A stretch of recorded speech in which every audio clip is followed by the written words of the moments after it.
Hello friends, Chhattisgarhi video देखने के लिए हमारे यूट्यूब चैनल को सब्सक्राइब करें और नए अपडेट्स पाने के लिए बेल आइकन को क्लिक करें। धन्यवाद।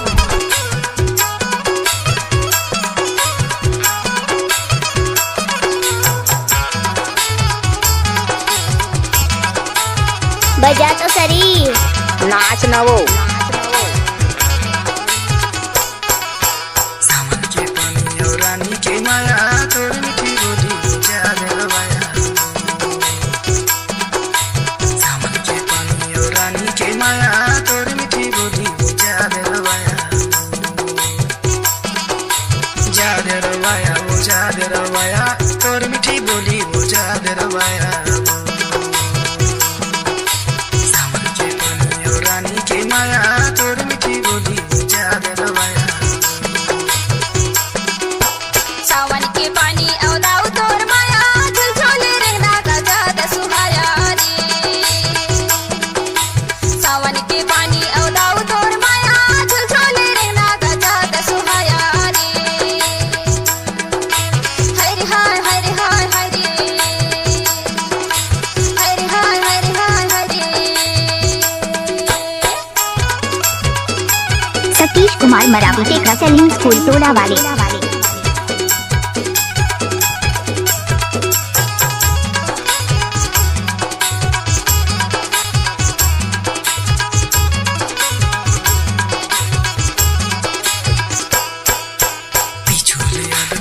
गुले आए है, गुले आए हाय है। पिछुले गुले आए है, गुले आए हाय है। दाइयो दादा लते है जनवाए, तोर मीठी बोली बुझा दे रवाया। सावन के पानी और रानी के माया, तोर मीठी बोली बुझा दे रवाया। गाड़ी भर मत देबे भाई।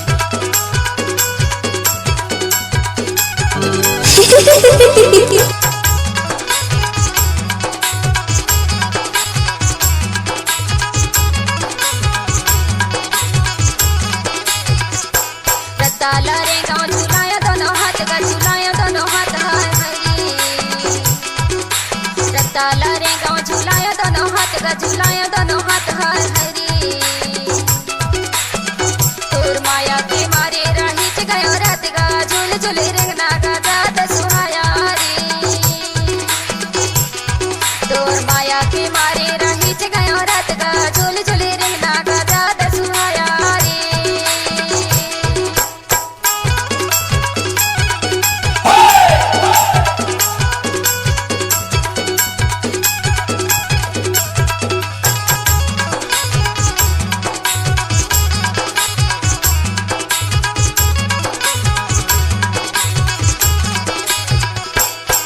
कान्हा के माया खवाए गिरिया है, खवाए गिरिया है। कान्हा के माया खवाए गिरिया है, खवाए गिरिया है। तोर बिना अन्न सबर नहीं है वो, तोर मीठी बोली बुझा दे रवाया। सावन के पानी और रानी के माया, तोर मीठी बोली बुझा दे रवाया।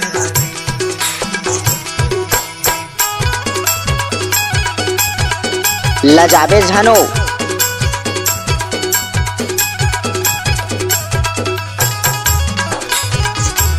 I love you।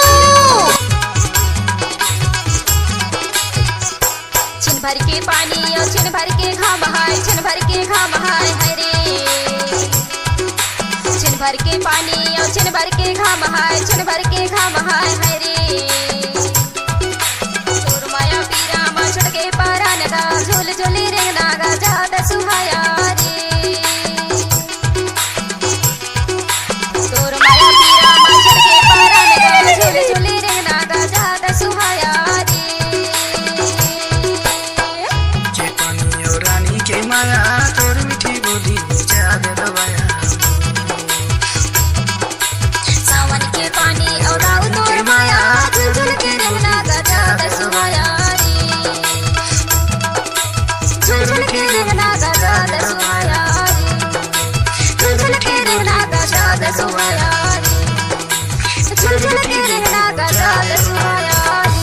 चल हट। संगवारी हो, यदि आपमन आपके आवाज ला एक नया पहचान देना चाहता हो तो चले आओ multi track digital audio video recording Kamlesh studio. हमारा पता है ग्रामीण बैंक के पीछे मोहगांव मुगवानी जिला मंडला। Mobile number 62 67 01 67 18।